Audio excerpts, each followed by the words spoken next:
함께 먼저 인사 나누도록 하겠습니다. 오늘 잘 오셨습니다. 잘 오셨습니다. 잘 오셨어요. Before and after라는 말을 들어보셨을 것입니다. 어디에 가면 이 단어를 볼 수 있을까요? 제일 많이 보시는 것은 바로 헬스장이라는 것이 있습니다. 헬스장 전단지라든지 광고판을 보면요, Before and after. 이전에는 이랬던 몸이 우리 헬스장에서 운동하면 이렇게 될 수 있습니다 라고 이렇게 광고를 합니다. 그리고 또 어디서 볼 수 있습니까? 병원에서도 볼 수 있습니다. 이랬던 몸이 거북목으로 휘어져 있던 몸이 우리 병원에서 진료를 잘 받고 나면 이렇게 곧게 떨어질 수 있습니다. 그리고 피부과라든지 성형외과 이런 홈페이지도 들어가 보면요, 시술 받기 이전에는 이렇게 처져 있고 쭈글쭈글하고 윤기가 없었던 피부가 우리 병원에서 시술을 받고 나면 이렇게 탱글탱글하고 예뻐지고 더 젊어질 수 있습니다. Before and After 사진을 서로 비교해서 설마 같은 사람이 맞나 싶을 정도로 이전과 이후의 모습이 확연히 달라졌음을 보여주는 그런 사진들을 요즘은 많이 볼 수 있습니다. Before and After.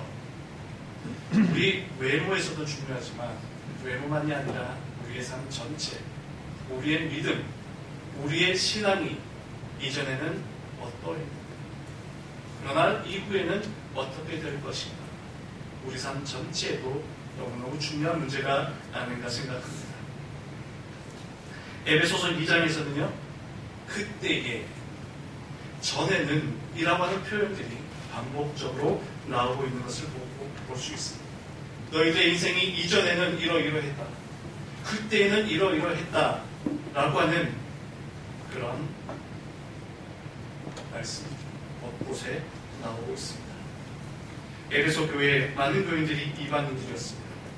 너희가 예수를 알기 전에는, 너희가 복음을 알기 전에는, 이전에는 어떠했는가?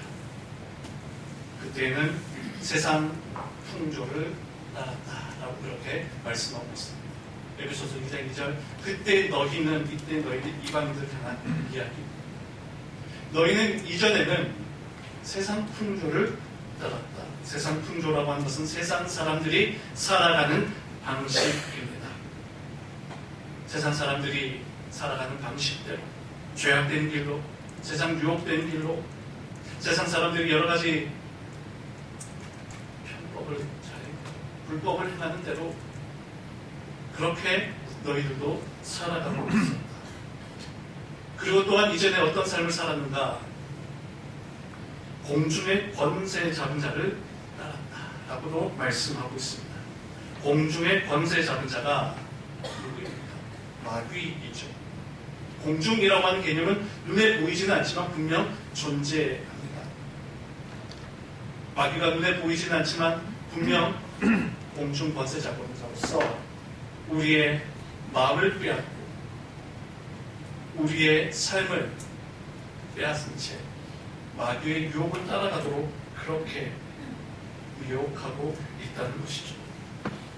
이러한 공중 권세 잡은 자들은 우리와 하나님과의 관계를 멀어지게 합니다. 하나님으로부터 멀어지게 해서 세상 유혹을 따라 죄악된 길을 따라 그렇게 살아가도록 우리를 지금도 미혹하고 있습니다. 그 구체적인 삶의 모습이 갈라디아서 5장 19절부터 21절까지 매우 구체적으로 바울은 묘사합니다. 음행과 더러운 것과 호색과 우상 숭배와 주술과 원수 맺는 것과 분쟁과 시기 당짓는 것, 분열함과 이단과 투기와 술 취함과 방탕함과 이와 같은 것들이 바로 공중 권세 잡은 자들이 너희의 마음을 미혹하고 있기 때문입니다. 이런 삶을 살아가게 된다면 결국 어떻게 되는가? 하나님의 나라를 유혹으로 받지 못하게 된다. 공중 권세 잡은 자에게 붙들리게 되면 그들 삶이 이와 같이 죄악된 방탕한 삶으로 살아가게 되며 결국 그로 인해 하나님 나라를 기업으로 받지 못하게 된다는 것입니다. 이것이 바로 이전의 너희들의 삶이었다. 이전 너희들이 예수를 알기 전에, 복음을 받아들이기 전에 이방인 너희들의 삶이었다라고 그렇게 이야기합니다. 이방인들이 이러했다면 유대인들은 어떠할까? 유대인들이라고 별 수 있었을까요? 바울은 유대인들도 마찬가지라고 지적합니다. 에베소서 2장 3절 말씀을 보면 우리도 라고 이야기합니다. 2절에서 너희는 이방인이었다면요, 3절에서 우리는 바로 유대인을 이야기합니다. 우리도 마찬가지다. 우리도 육체의 욕심을 따라 살아갔고 육체와 마음이 원하는 대로 살아갔다라고 이야기합니다.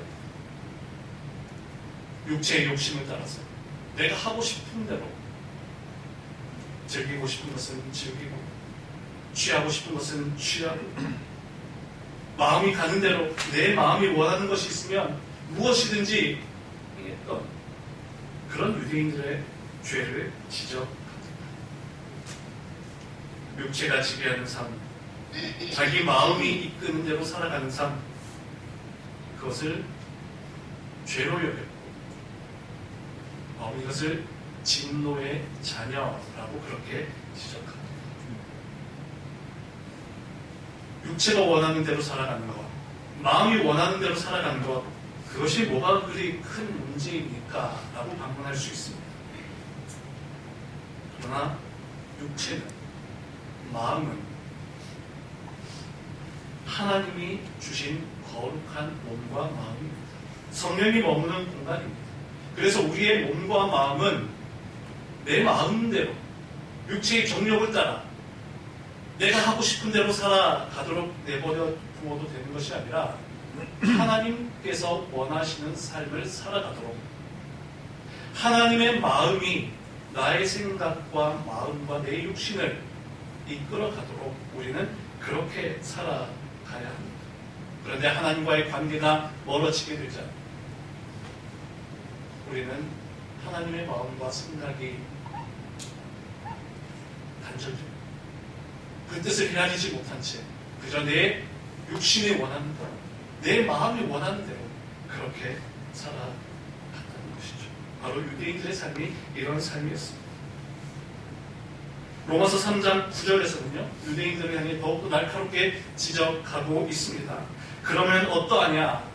우리는 나으냐? 우리 유대인들을 향해 던진 질문. 너희들이 이방인들을 그렇게 비난하고 이방인들을 향해서 그렇게 조롱하고 있다면, 그러면 우리는 나으냐? 우리는 나으냐? 목사라고 나으냐? 목사라고 나으냐? 교회 오래 다녔다고 해서 나으냐? 그렇지는 않다는 것이죠. 우리는 나으냐? 목사라고 나으냐? 그렇지는 않다는 것이죠. 유대인들도 그들의 몸과 마음을 자신들이 원하는 대로 던져버렸기에 결국 하나님으로부터 심판의 대상이 될 수밖에 없었음을 이야기합니다. 우리는 나으냐? 우리도 모두가 똑같은 죄인임을 바울은 이야기합니다. 유대인이나 헬라인이나 다 죄 아래 있고 다 죄로 인해 죽을 수밖에 없었던 우리임을 바울은 이야기합니다. 이처럼 바울이 이방인들의 죄와 유대인들의 죄를 사실적으로 언급하고 있는 이유가 무엇인가? 바울 서신서 곳곳을 살펴보면요, 여러 가지 죄악된 모습을 숨김없이 사실적으로 날카롭게 지적합니다. 과거의 모습을 그대로 밝혀야지 이전의 모습 그대로 돌아가지 않기 때문입니다. 과거의 모습을 숨기고 과거의 모습을 그냥 덮어주려 하기보다 분명하게 밝히고 언급하면서 다시는 우리가 이런 모습으로 다시는 이전에 이런 모습으로 우리가 돌아가서는 안 된다라고 그렇게 이야기를 하고 있는 것이죠. 다이어트에 성공한 사람들의 이야기를 쭉 들어보면요, 다이어트에 성공했기 때문에 예전에 입었던 옷은 다 버린다고 합니다. 이제는 이런 옷 입을 일 없어. 다 치우고 다 버리고. 그런데 어떤 사람이 이야기를 들어보면요, 딱 하나씩은 남겨둔다고 합니다. 다 버리는데 딱 하나는 남겨둡니다. 그래서 가끔씩 그 옷을 꺼내서 이렇게 비춰봅니다. 지금은 몸이 슬림해졌기 때문에 그 옷이 얼마나 크겠습니까? 그 옷을, 과거에 입었던 그 옷을 거울에 비춰보면서 아이고 내가 미쳤지, 내가 미쳤지. 내가 어떻게 감히 이런 옷을 입고 다녔냐? 이렇게 큰 옷을 내가 어떻게 입고 다녔단 말이냐? 자기 반성의 의미. 내가 다시는 이 옷을, 이렇게 큰 옷을 입을 일이 나는 없으리라. 그런 생각으로 딱 하나를 남겨놓고 가끔씩 꺼내보면서 다시는 내가 이 옷을 입어서는 안 된다. 다짐한다는 이야기를 들은 적이 있습니다. 바울의 심정이 바로 그런 심정이에요. 과거의 죄의 모습들을 이방인이든 유대인이든 우리라고 별것이 있겠느냐, 유대인이라고 나으냐, 그렇지 않다. 우리도 다 죄 가운데 살았다. 우리도 다 죄인이었다. 그렇게 이야기를 하는 것은 다시는 우리가 이런 모습으로 돌아가서는 안 된다라고 하는 경각심을 불러일으키기 위함입니다. 이방인도 유대인도 그리고 오늘 우리 모두도 죄인이었고 진노의 자녀였습니다. 과거에는 그랬다는 것이죠. 그렇다면 지금은 어떠한가? 바울이 과거의 모습을 이전에는 이러했다라고 반복적으로 말을 하는 이유는 진짜 하고 싶은 이야기가 이전의 모습이었을까요? 아니면 지금의 모습을 강조하기 위함이었을까요? 전에 너희가 이러이러했다라는 것을 언급하는 것은 과거를 말하고 싶은 것이 아니라 진짜 말하고 싶은 것은 지금의 모습을 말하고 싶었기 때문입니다. 과거가 중요한 것이 아니라 지금이 중요합니다. 과거는 진노의 자녀였고 그때는 육체를 따라 살아갔고 이전에는 너희 마음을 따라 살아갔던 죄인이었을지라도 그러나 지금은 하나님의 은혜로 구원받은 자가 되었다라고 이야기합니다. 에베소서 2장 4절 5절 말씀 함께 있습니다. 긍휼히 풍성하신 하나님이 우리를 사랑하시는 그 사랑을 인하여 허물로 죽은 우리를 그리스도와 함께 살리셨고, 그리고 11절 말씀도 함께 있습니다. 이제는 전에 멀리 있던 너희가 그리스도 예수 안에서 그리스도의 피로 가까워졌느니라. 이전에는 죄로 인해 죽을 수밖에 없었습니다. 이제는 육체의 욕심을 따라 너희 마음이 원하는 대로 죄악된 길을 살아갔던 너희들이지만 그러나 하나님이 너희를 사랑하시고 이전에는 너희가 그런 모습으로 살아갔을지라도 그러나 이제는 그리스도 피로 너희가 새 생명을 얻었다라고 그렇게 말씀하고 있습니다. 죽음에서 생명을, 죄에서 은혜로 우리가 새롭게 변화됨을 이야기합니다. 그런데 중요한 것은요, 이렇게 우리의 삶이 변화되고 전환되는데 그 중간 과정이 어떠했는가? 그 중간에 어떤 과정이 있었는가? 에베소서 2장 3절과 4절, 5절 말씀 사이에 보면요, 큰 간극이 있습니다. 3절에는 분명히 우리가 이전에는 진노의 자녀였는데 4절과 5절에서는 우리를 사랑하신 그 사랑으로 우리가 구원받은 존재가 되었다라고 이야기를 하고 있습니다. 여러분, 이 사이에는 우리의 노력과 공로가 들어가 있습니까? 그렇지 않습니다. 우리의 노력도 우리의 공로도 전혀 들어가 있지 않습니다. 우리가 무엇을 했기 때문에, 우리가 애쓰고 노력했기 때문에 진노의 자녀에서 사랑받는 자녀로 전환된 것이냐? 그렇지 않습니다. 우리가 죄로 인해 죽을 수밖에 없었던 우리의 인생이었다. 어떻게 우리가 하나님으로부터 사랑받고 구원받는 자녀로 나아갔는가?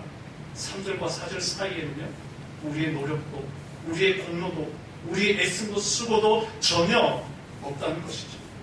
무엇입니까? 무엇으로 우리가 진노의 자녀에서 사랑받는 자녀, 구원받는 자녀로 전환될 수 있었습니다. 전적인 하나님의 은혜. 3절과 4절 사이에 우리가 노력했다, 우리가 애썼다, 우리가 열심히 수고했다, 그런 기록이 전혀 없습니다. 내가 열심히 했으니 구원받은 것이 아니라 우리는 구원받았기에 믿음으로 살아갈 수 있습니다. 내가 충성하니 복을 받는 것이 아니라 복을 받았기 때문에, 구원을 받았기 때문에 우리가 하나님 말씀에 충성할 수 있는 것입니다. 내가 회개했기 때문에 하나님의 자녀로 거듭난 것이 아니라 하나님의 자녀가 되었기에 우리는 회개할 수 있는 은혜도 주어진 것입니다. 내가 잘해서 받은 것이 아닙니다. 우리는 아무것도 할 수 없는 본질상 진노의 자녀에 머물러 있었어요. 그런데 하나님이 우리를 택하시고 사랑해 주셨습니다. 그래서 에베소서 2장 8절에서는 구원은 하나님의 무엇이라고요? 선물이다. 선물. 내가 잘해서 받는 것은 무엇입니까? 상이죠. 내가 열심히 수고하고 노력하고 공부해서 받는 것은 상이라고 이야기합니다. 상은 받는 사람의 수고와 노력이 들어가 있습니다. 그런데 선물은 무엇입니까? 주는 자의 공로로, 주는 자의 마음으로, 주는 자의 사랑으로 주는 것이 선물입니다. 상은 내가 수고해서 노력으로 받는 것이라면, 선물은 전적으로 주신 분, 하나님이 우리에게 주어주신 것입니다. 구원은 우리가 상으로 받은 것입니까? 선물로 받은 것입니까? 선물. 내가 수고하고 내가 노력해서 받은 구원이 아니라는 것이죠. 죄로 인해 죽을 수밖에 없었던 우리이지만 우리의 공로, 우리의 노력, 수고 단 하나도 들어가지 않았지만 하나님은 우리에게 구원이라고 하는 선물을 내려주셨습니다. 선물은요, 받는 사람도 물론 기쁘지만 어떻습니까? 주는 자가 진짜 선물은 주는 사람이 더 기쁩니다. 부모가 자녀에게 선물을 해주면 어떻습니까? 자녀도 좋지만 그것을 받고 기뻐하는 그 자녀의 모습을 보면 주는 사람이 더 기쁘고 행복합니다. 사랑하는 여인에게 선물을 주면요, 그것을 줄 수 있고 또 그것을 받은 것을 보며 기뻐하는 그 모습 때문에 주는 사람이 더 기쁘고 행복한 것이죠. 하나님이 우리에게 구원을 선물로 주셨습니다. 그 구원을 받은 우리도 기쁘지만 더욱 기뻐하시는 분이 누구입니까? 하나님이십니다. 그래, 내가 너를 구원하기로 작정한다. 너무 잘한 일이야. 내가 너를 바라보니 그저 마음이 기쁘고 행복하구나. 하나님은 오늘도 우리에게 그 선물을 주시며 기뻐하고 계신 줄 믿습니다. 그렇다면 하나님은 우리에게 이런 선물을 주신 이유가 무엇입니까? 10절 말씀을 보면요, 우리는 그가 만드신 바라. 우리는 그가 만드신 바라. 하나님이 우리를 만드십니다. 하나님이 우리의 창조주이시기 때문에 우리에게 구원이라고 하는 값진 선물을 주신 것입니다. 만들다라고 하는 단어가 헬라어로는요, 포이에마라고 그렇게 쓰고 있습니다. 이 단어의 원리적 뜻은 작품이라는 뜻이죠. 우리는 하나님의 작품이라는 것입니다. 작품과 제품의 차이가 아시죠, 여러분? 제품은 공장에서 그냥 똑같이 찍어냅니다. 이거나 저거나 똑같습니다. 이거 고장나면 폐기하고 저걸로 얼마든지 교체할 수 있습니다. 제품은 공장에서 똑같이 찍어내기 때문에 이거나 저거나 똑같지만 우리는 여러분 제품입니까? 작품입니까? 우리는 제품이 아니에요. 하나님의 공장에서 똑같은 모습으로 그냥 이것저것 대량 생산으로 찍어낸 제품이 아니라 우리는 하나님의 작품. 작품은 하나하나의 작가의 의도와 정성과 노력이 다 들어가 있어요. 하나하나가 다 다릅니다. 하나하나 만들 때마다 작가는 그 작품에 온갖 노력과 정성과 지혜를 다 쏟아붓습니다.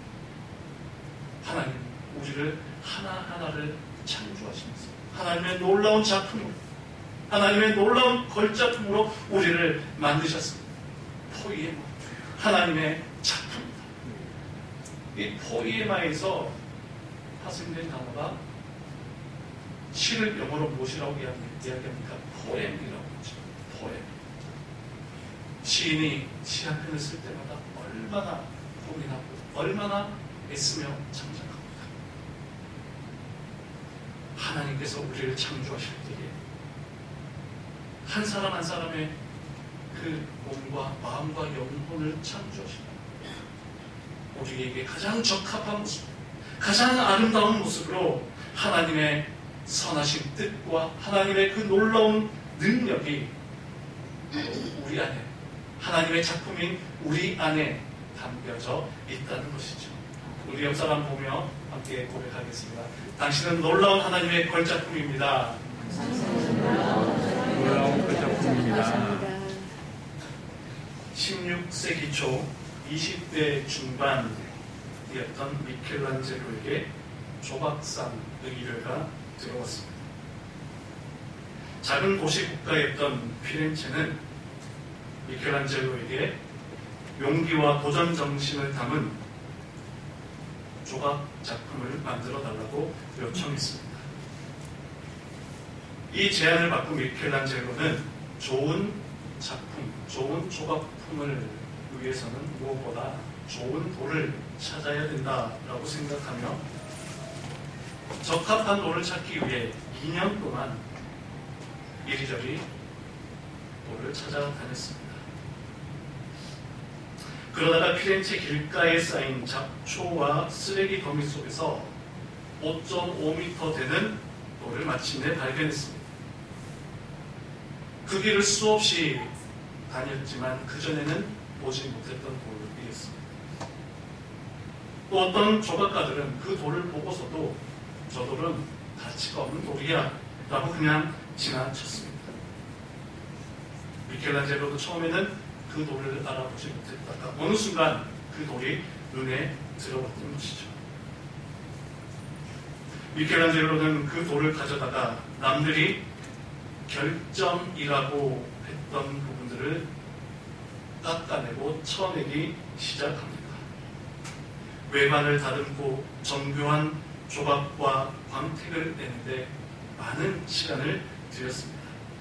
그렇게 해서 1501년부터 무려 4년 동안 만들었던 작품이 바로 유명한 다비드상입니다. 미켈란젤로의 유명한 작품이죠. 현재 피렌체 아카데미 미술관에 전시되어 있습니다. 이 작품을 보기 위해 전 세계 수많은 사람들이 지금도 찾아가고 있죠. 5m가 넘고요. 무게는 약 6톤에 달한다고 합니다. 놀라운 것은요, 이 다비드상의 모습들을 보면 몸의 곡선과 손등의 핏줄, 근육 등 해부학적으로도 매우 섬세하고 탁월하게 그렇게 표현을 했다고 합니다. 수많은 사람들이 어떻게 돌에서 이와 같이 섬세하고 아름다운 표현을 정말 사람과 똑같은 모습으로 그렇게 표현할 수 있었는가 감탄합니다. 이후 미켈란젤로는 이 작품을 통해서 거장의 반열에 들게 되죠. 이후에 사람들이 그에게 질문합니다. 어떻게 해서 이와 같은 위대한 작품을 만들 수 있게 되었습니까? 그래서 미켈란젤로는 대답합니다.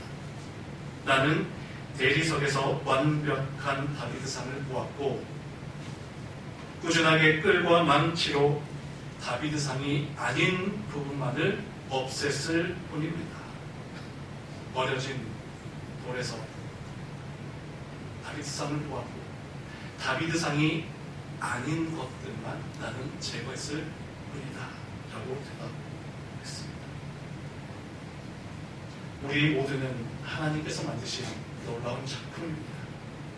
하나님의 지혜와 능력으로 우리를 빚으시고 우리를 만드셨습니다.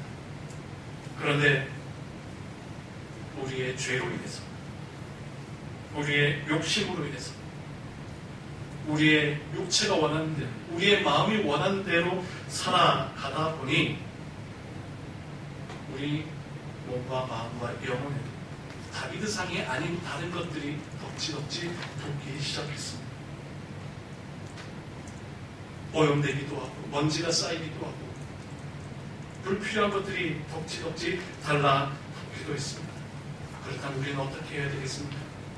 이제 그 먼지를 털어내야 합니다. 얼룩을 닦아내야 합니다. 붙어있던 것들을 다시 쪼아내기 시작해요. 이 그림을 보십시오. 비만으로 비대했던 사람이 자기 몸을 쪼아내고 깎아내기 시작하자 그 안에 몸짱의 모습이 만들어지고 있지 않습니까? 깎아내고 쳐내는 그런 작업들, 오늘 우리에게도 필요합니다. 우리에게 불필요한 것들, 없애야 할 것들을 없애기 시작하면 우리 안에 있는 다비드상, 우리 안에 하나님께서 원래 창조하셨던 그 아름다운 모습들이 다시 회복될 것이라는 의미입니다. 모든 작품에는 작가의 의도가 담겨져 있습니다. 하나하나의 작품에 작가의 의도가 담겨져 있는데 하나님이 오늘 우리를 하나님의 포위에만 하나님의 위대한 작품으로 만드신 하나님의 의도는 무엇일까요? 에베소서 2장 10절 말씀을 보게 되면 우리는 그의 만드신 바가 그리스도 예수 안에서 무엇을 위하여? 선한 일을 위하여 지으심을 받은 자. 선한 일을 위하여. 하나님의 선한 의도, 하나님의 선한 일은 무엇일까요? 바로 하나님의 영광을 위해 살아가는 것입니다. 하나님으로 인해 기뻐하는 것입니다. 세상 사람들은 육체가 원하는 대로 살아가는 것이 기쁜 일이라 생각하고 세상 사람들은 자기 마음이 원하는 대로 살아가는 것을 기쁜 삶이라고 생각할지라도 하나님께서 우리를 만드신 목적은 죄악된 길로 살아가는 것이 기쁜 일이 아니다. 육체의 욕심을 따라 살아가는 것이 기쁜 일이 아니다. 네 마음이 원하는 대로 살아간다고 해서 진짜 기쁜 인생이 되느냐? 그렇지 않다. 우리에게 진정한 기쁨의 인생은, 진정 가치 있는 인생은 바로 하나님 때문에 기뻐하는 그 인생, 하나님의 영광을 바라보며 살아가는 그 인생이 진짜 복된 일이고 진정 기쁜 일임을 말씀하고 있습니다. 하나님 때문에 기뻐하는 삶, 하나님의 영광을 바라볼 때에 우리의 삶이 진정 복된 일임을 깨닫는 그것이 바로 선한 일이라는 것을 우리는 기억해야 합니다. 하나님께서 창조하신 위대한 작품, 오늘 우리의 인생입니다. 다소 어그러지기도 하고 다소 구겨지기도 합니다. 때로는 얼룩지기도 하고 오염될 때도 있습니다. 그럴 때마다 우리는 어떻게 해야 되겠습니까? 다시 닫고 다시 털어내고 다시 깎아내면서 우리 안에 있는 다비드상을 회복하고 내 안에 하나님의 놀라운 선한 모습을 회복해 갈 때에 우리의 삶은 진정 복된 인생이 될 것입니다.